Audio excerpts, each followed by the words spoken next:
आदाब, मैं हूं मुमताज आलम रिज से बात करूंगा मैं कश्मीर में जो शहीद हुए हैं जवान उनकी, और बात करूंगा मैं मोदी सरकार की, खास तौर से भाजपा की। भाजपा में जश्न है और कश्मीर में जो शहीद हुए हैं हमारे जवान, उनके घरों में मातम है। बल्कि पूरे देश में अगर देखा जाए तो मातम है, सिवाय भाजपा के हाथ छोड़ करके। क्योंकि जिस तरीके से आतंकवादियों से लड़ते हुए हमारे 3 जवान शहीद हुए, और ये तो अभी 3 जवान हैं, वरना न जाने अब तक कितने जवान शहीद हो चुके हैं, लेकिन मौजूदा सरकार के सर पर जूं तक नहीं रेंग रही है। अभी जो शहादत हुई है वो कर्नल मनप्रीत सिंह, जी हां, इसके अलावा मेजर आशीष धोनकत धोनचक, इसके अलावा डीएसपी हुमायूं भट्ट, ये 3 जवान आतंकवादियों से लड़ते हुए शहीद हो गए। और इनकी शहादत के बाद पूरे मुल्क में आप देखें मातम पसरा हुआ है। लेकिन दूसरी तरफ भाजपा के सदर दफ्तर में, राष्ट्रीय कार्यालय में जश्न मनाया जा रहा है। वहां प्रधानमंत्री मोदी जी मौजूद हैं, वहां पे जो भाजपा के सदर हैं वो मौजूद हैं, वहां पे हमारे गृह मंत्री अमित शाह मौजूद है और कई कैबिनेट मंत्री वहां मौजूद हैं। एक दूसरे को मुबारकबाद दी जा रही। क्यों मुबारकबाद दी जा रही? G20 कामयाब हो गया। अब कैसे कामयाब हो गया ये नहीं मालूम, लेकिन कामयाब हो गया। बहरहाल वो जश्न अपनी जगह, लेकिन ये जश्न उस वक्त मनाया जा रहा था कि जब जम्मू कश्मीर में हमारे जवान अपनी शहादत दे रहे, जब वहां पे आतंकवादियों का हमला हो रहा था। सरकार की जिम्मेदारी थी कि उसकी तरफ देखे, कम से कम ट्वीट करे, इस शहादत पर शोक जताते, गम का इजहार करते, लेकिन ऐसा नहीं किया गया। दूसरे दिन आप देखिए कि कम से कम जब यह सवाल उठा था तभी कुछ करते, ऐसा न करके वो मध्य प्रदेश चले गए और वहां चुनाव के प्रचार में लग गए, ताकि 2024 से पहले जो राज्यों में चुनाव होने जा रहा है, मध्य प्रदेश में जो विधानसभा का चुनाव होने जा रहा है, उसमें वो अपनी ताकत दिखा सके। फिर भी कोई फिक्र नहीं हुई। ये कितना अफसोसनाक है।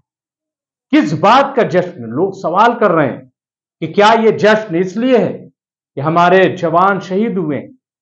जरा सोचिए कि जिनके घरों के ये जवान हैं, उनके घरों पर इस वक्त क्या मातम का माहौल है। रोने पीटने की आवाजें आ रही, आपने वीडियो देखा।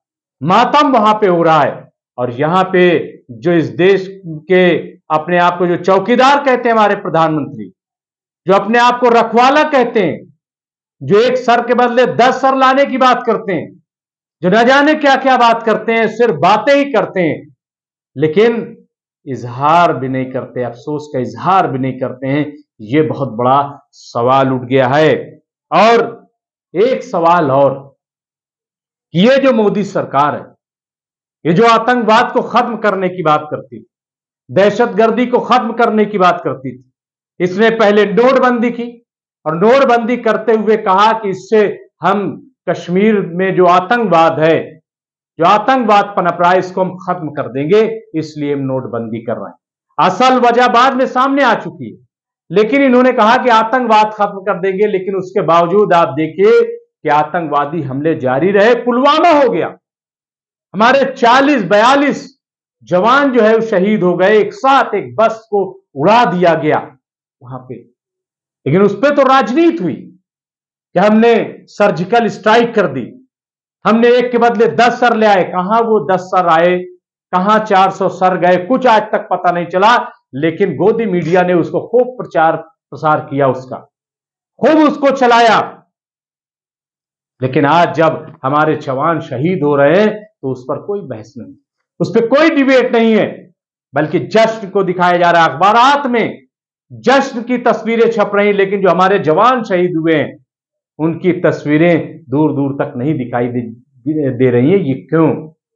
देखिए आप किस तरीके से अखबार में सवाल उठाया गया है।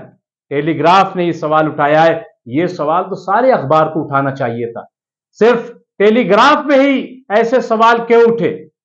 टेलीग्राफ ने ही यह सवाल क्यों किया कि किस बात का जश्न है, किस बात का जश्न है, आप बताइए क्यों यह जश्न मनाया जा रहा है? क्या G20 को भुनाने की कोशिश है?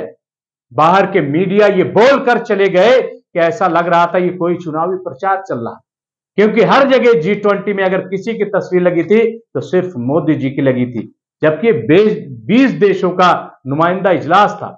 G20 इसमें 20 ग्रुप जो है इसमें शामिल, तो उनकी तस्वीर लगनी चाहिए, उनका जिक्र आना चाहिए था। खैर चलिए, ये आपने किया, तो क्या अब आप एक भारतीय जनता पार्टी अपने कार्यालय में, तो क्या ये कोई बीजेपी का प्रोग्राम था? G20 क्या बीजेपी की तरफ से कोई रैली की गई थी? ये था क्या? क्यों इतना जश्न इसका मनाया जा रहा है, ये सवाल है। लेकिन सबसे बड़ा सवाल ये है, आपने नोटबंदी की, उसका क्या फायदा है? आपने 370 खत्म किया, कहा इसको खत्म कर देंगे, आतंकवाद खत्म हो जाएगा और वहां पे एक बहुत बड़ा चेंज आएगा कश्मीर में। कौन सा चेंज आ गया? क्या चेंज आ गया? हर रोज आप देखिए कि खबरें आती हैं, यहां आतंकवाद के जरिए जो है हमारे जवान मारे गए, यहां मारे गए, यहां मारे गए। आप बताइए ना, ये जो हो रहा है क्या इसका कोई जवाब देगा? क्या इस पर कहीं कोई बात होगी? और अगर कोई सवाल कर ले, अगर कोई सवाल पूछ ले, तो उसको कहा जाएगा ये तो हमारे नौजवानों के खिलाफ बोल रहे हैं, ये तो फौज के खिलाफ बोल रहे हैं, ये तो इंडियन आर्मी के खिलाफ बोल रहे हैं, ये तो हिंदुस्तान की फौज का मजाक उड़ा रहे हैं। यानी उल्टा हमला कर दिया जाता है अगर कोई सवाल कर लिया जाए। आज ये सवाल फिर उठ गया कि ये जो हमारे कर्नल मनप्रीत सिंह शहीद हुए, ये जो हमारे मेजर आशीष ढोंचक शहीद हुए हैं, और ये डीएसपी जो हुमायूं भट्ट शहीद हुए हैं, तो क्या इस पर शोक या मातम की लहर नहीं होनी चाहिए? क्या श्रद्धांजलि अर्पित की गई भाजपा के दफ्तर में? क्या मोदी जी या उनके कैबिनेट के मंत्रियों की तरफ से कोई बयान आया कि ये शहीद? लेकिन अगर चुनाव का समय होता तो शायद कोई ऐसा बयान आ जाता, कोई ऐसी चीज होती कि जिससे लगता कि वाह, ये तो बहुत बड़े रक्षक हैं। लेकिन आज जो है बड़े बड़े सवाल उठ रहे हैं, और ये अपोजिशन की तरफ से सवाल उठा है, अपोजिशन भी इस पे सवाल कर रहा है कि क्यों जश्न मनाया जा रहा है, किस बात का जश्न है। फिक्र तो ये होनी चाहिए थी कि जवाब दिया जाता जिन लोगों ने ये हमला किया है, जिन लोगों ने हमारे जवानों को शहीद किया है, और रणनीति इस पे बननी चाहिए थी मजबूत, और बननी चाहिए कि बार बार जो आतंकवादी हमला होता है इसको वाकई कैसे रोका जाए, कैसे इस पे काबू पाया जाए। लेकिन मुझे नहीं लग रहा है कि इस पर आपातकालीन बैठक क्यों नहीं हुई। क्या 3 जवान जो शहीद हुए हैं ये कोई शहादत नहीं है?